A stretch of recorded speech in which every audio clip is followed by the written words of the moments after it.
Ya, mohon maaf saya tinggal barusan karena kira-kira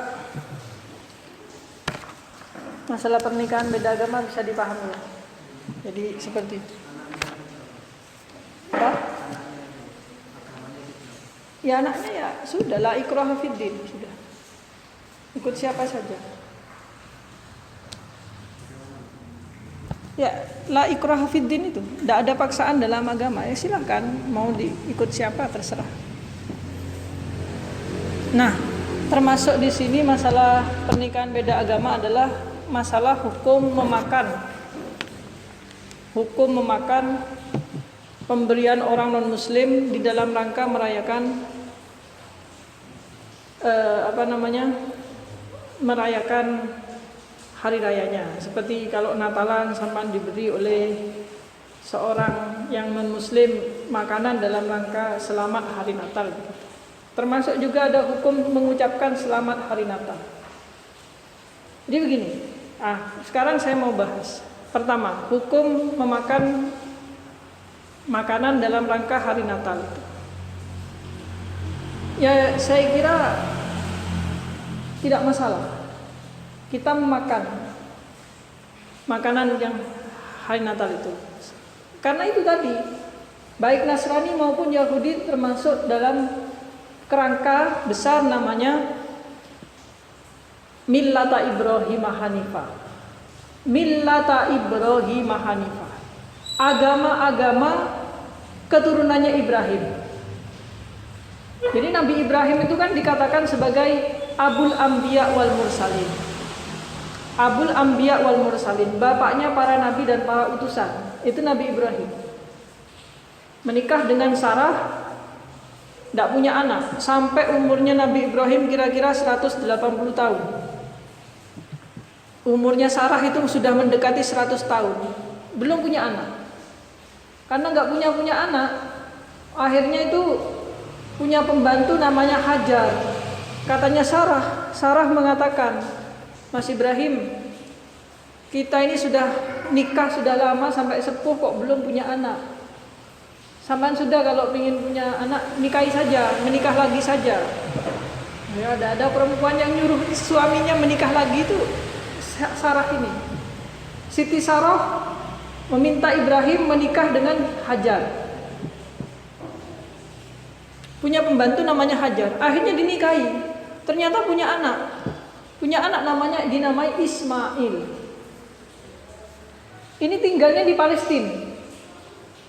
Palestina. Setelah punya anak Ismail, lalu Siti Sarah itu cemburu. Cemburu takut Ibrahim itu lebih sayang kepada Hajar karena Hajar bisa memberikan anak sedangkan Sarah tidak. Akhirnya diusir, suruh minggat sama Sarah. Hajar, saya tuh setiap melihat wajahmu saya itu cemburu. Daripada terjadi apa-apa dalam rumah ini, kamu pergi saja. Ibrahim belum tahu. Akhirnya Hajar itu lapor sama suaminya Ibrahim, Mas Ibrahim, ini Mbak Sarah ini kok bilang begini, bagaimana? Nah, Ibrahim sebagai nabi gak bertindak sendirian. Dia nunggu pemberitahuan dari Tuhan. Nah, setelah Tuhan memberitahu, ya, maka ini diberitahu ternyata sudah, kalau begitu memang kamu sudah waktunya keluar karena Allah memerintahkan saya untuk membawa kamu keluar. Keluar kemana? Biwadin ghairi dzi zar'in inda baitikal muharram. Itu. Keluarnya kemana? Disuruh pergi. Ternyata Allah menuntunnya ke sebuah lembah. Biwadin, lembah jurang, ghairi dzi zar'in yang tidak ada tanamannya sama sekali, yaitu Mekah itu. Maka kalau orang haji mengatakan Mekah itu dikelilingi gunung, memang iya, karena dia itu lembah. Wadin ghairi dzi zar'in yang tidak punya tanaman sama sekali. Inda baitikal muharram, di situ ada Baitul Muharram yang dibangun oleh Nabi Adam, ya Ka'bah itu. Tapi Ka'bah waktu itu jangan dikira Ka'bah itu sudah seperti rumah, enggak. Yang membangun Ka'bah itu adalah Ibrahim sama Ismail. Ya. Waktunya itu segundukan batu saja. Nah, Ternyata sudah nyampe di wadin wairi di zar'in inda baitikal muharram, sampai di sebuah lembah yang tandus, tidak punya tanaman sama sekali. Itu sampai di situ Ibrahim bilang, sudah, Allah menunjukkan kamu harus saya tinggal di sini. Saya kembali ke Palestina, kamu di sini. Nah, terjadilah Hajar itu kan. Peristiwa Hajar itu yang sangu sudah habis, bekal sudah habis, kurma sudah habis, minuman sudah habis. Lalu Ismail itu sudah menangis minta netek, dia mau nyusu, tidak bisa nyusui karena nggak makan. Akhirnya dia itu keliling-keliling di sofa, kayak ada air ke sofa, di marwah kayak ada air ke marwah, tapi nggak ada air. Sampai Ismail genjah-genjah, lalu keluarlah mata air yang dinamakan Zam-Zam. Nah, Zam-Zam ini kemudian karena dia ada mata air Zam-Zam, maka burung-burung pemakan bangkai yang asalnya nggak pernah ke situ menjadi ke situ karena untuk minum. Jadi banyak burung minum di situ karena setelah ada air. Lah karena Ismail dan Hajar sama Ismail ini yang menemukan yang menemukan sumur Zam-Zam ini, maka dia itu menjadi pemilik sumur Zam-Zam itu. Nah, asalnya lembah yang dikatakan wadin ghairi dzi zar'in inda baitikal muharram ini pada awalnya dia itu tidak pernah didatangi orang. Orang hanya lewat saja. Jadi misalkan posisinya di jalan raya situ, kita hanya lewat di sini. Lah di situ kan tandus, tidak ada tanaman sehingga kelihatan. Sana sini kelihatan, tidak ada rumah, tidak ada apa, jadi kelihatan. Lalu ada kafilah datang ke situ, lalu biasanya di sana tidak ada burung, kok sekarang banyak burung di sana. Nah, katanya kafilah ini, kalau di sana ada burung berarti di sana ada mata air. Lalu para kafilah yang rombongan itu datang ke sana. Ternyata ketemu sama Hajar sama Ismail masih kecil. Berdiam seminggu, 2 minggu, berdiam 1 bulan. Akhirnya di situ terjadilah perkampungan. Nah, semua nabi dari Ibrahim, Ishak, Yakub, Yusuf, Zakaria, Yahya sampai Nabi Isa adalah nabi-nabi dan utusan yang berasal dari keturunannya Ibrahim dari jalur Ishak. Nah, Ismail tidak punya keturunan yang jadi nabi dan rasul kecuali Nabi Muhammad. Hanya Nabi Muhammadlah dari keturunan Ismail yang menjadi rasul. Jadi sebenarnya pertikaian antara orang Nasrani, Yahudi dengan Islam itu adalah salah satunya adalah kecemburuan sosial. Orang Yahudi itu menganggap bahwa orang Islam itu anaknya pembantu. Kenapa? Karena Ismail anak Ibrahim dari pembantunya yaitu Hajar. Jadi gitu. Iya kan? Yahudi itu siapa sih Yahudi? Yahudi itu putranya Nabi Yakub. Ishak punya anak Yakub. Yakub menikah dengan 7 orang kalau tidak salah. Istrinya 7. Satu ada namanya Yahuda. Salah satunya Yahuda. Lah Yahuda ini putranya Nabi Yakub yang paling banyak keturunannya Yahuda. Maka keturunannya Yahuda disebut dengan Yahudi, orang Yahudi. Oke. Cerita-cerita begini dengan harus paham. Inilah orang Yahudi. Jadi orang Yahudi, saya ini keturunannya Sarah, majikan. Sedangkan Ismail itu keturunannya Hajar, pembantu. Jadi Islam ini keturunannya pembantu.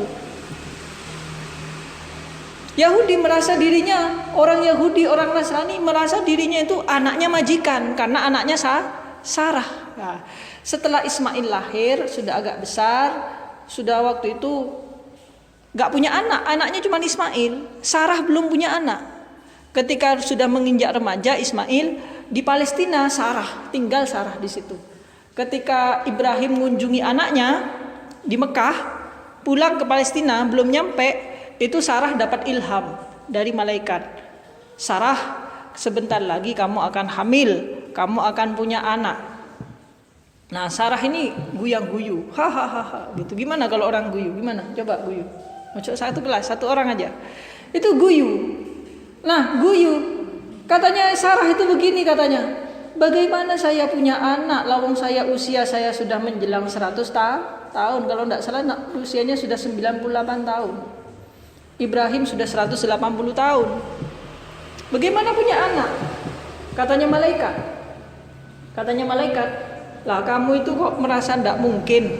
Semua Allah kalau menentukan ya bisa saja. Nah gitu ya. Nah akhirnya Ibrahim datang, Mas Ibrahim, tadi saya kedatangan malaikat, katanya saya akan punya anak. Seneng Ibrahim. Ini didamba-dambakan Sarah dari dulu punya anak, nggak punya anak. Akhirnya lahirlah. Karena lahir ketika lahir diberi nama sama Ibrahim. Diberi nama Ishak. Ishak artinya tertawa, bahasa Ibrani tertawa. Kenapa? Karena ketika Sarah mendapatkan ilham bahwa dia akan punya anak, itu dia tertawa, maka dinamai Ishak, artinya tertawa. Dalam bahasa Ibrani itu tertawa. Nah ini Ishak punya anak Yakub punya anak Yusuf anak saudaranya Yusuf ini banyak, yang akhirnya kemudian dibuang ke sumur itu kan oleh saudara-saudaranya berapa? 12 orang kalau nggak salah, apa 13 apa 15. Salah satu saudaranya namanya Yahuda ini yang punya banyak keturunan. Karena dia paling banyak keturunannya, akhirnya punya kampung sendiri. Disebut keturunannya sebagai orang Yahudi. Siapa? Orang Yahudi, karena Yahudi ini Yahuda. Nah, Yakub ini punya kasus. Makanya dia disebut sebagai Israel. Israel itu artinya orang yang suka berjalan di malam hari. Bani Israel itu loh. Surat Al-Isra atau disebut juga Bani Israel, artinya orang yang suka berjalan di malam hari, Bani Israel. Kenapa? Karena begini, ketika Ishak punya anak dua, satunya Is, satunya Yakub. Yang Is ini kesayangannya ayahnya Yakub, yang kesayangannya Ishak, yang Yakub kesayangan ibunya. Satu saat waktu itu Nabi Ishak sudah buta. Waktu itu dipanggil namanya satunya Yakub yang jadi nabi. Nah, dipanggil sama sama Ishak. Nak, tolong carikan saya daging rusa. Nanti sampean akan saya doakan. Nah, ini apa namanya? Berburu rusa. Di tengah-tengah berburu, omongannya dengan Ishak tadi kedengeran ibunya. Yakub dipanggil. Ini kan buta. Kub, kamu segera sana cari daging rusa. Lah gimana caranya? Apa dibeli di pasar terserah. Suruh cari daging rusa. Akhirnya entah beli entah apa, pokoknya dia datang duluan. Nyamar, dibilang Ishak ngomong, "Siapa kamu?" Kamu nanti ngaku ya, kamu jangan bilang Yakub, kamu ngaku saya adalah Diberi daging rusanya, dimakan.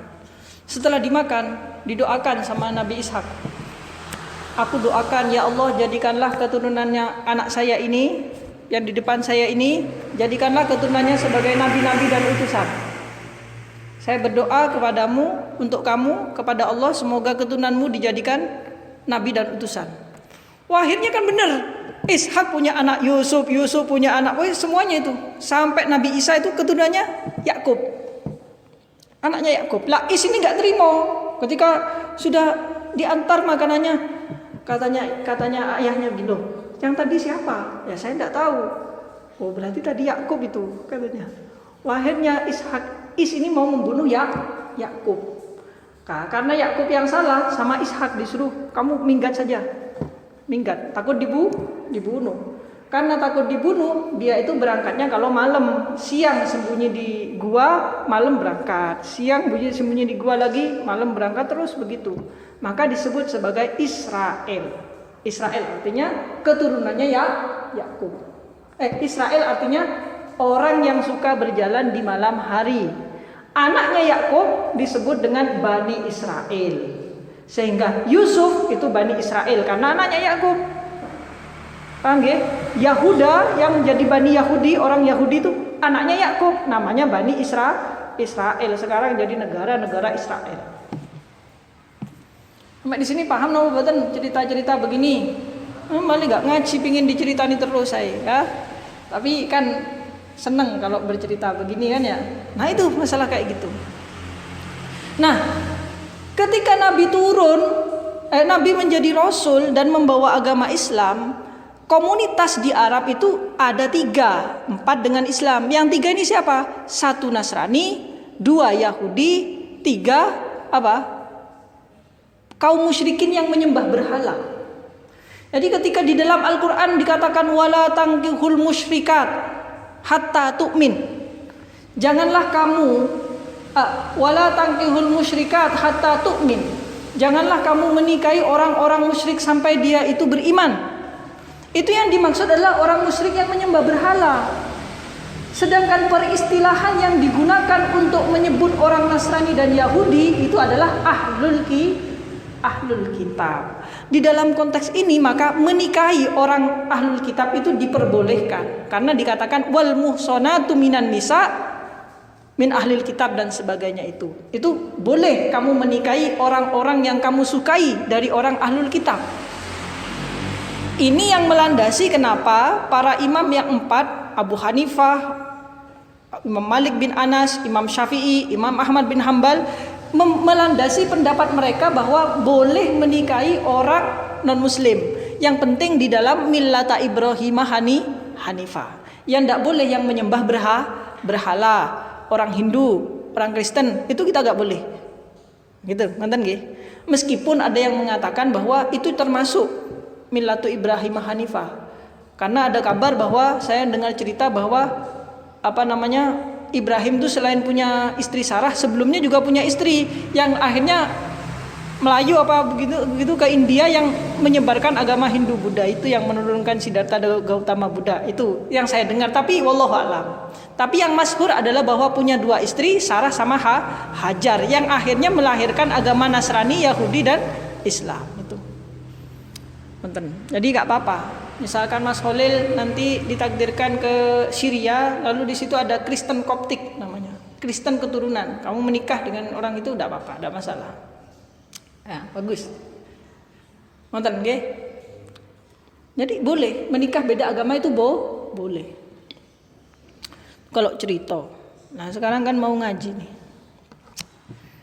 Kan tidak dimulai, ini kan muqaddimah. Sampai mau jam 10 mau selesai.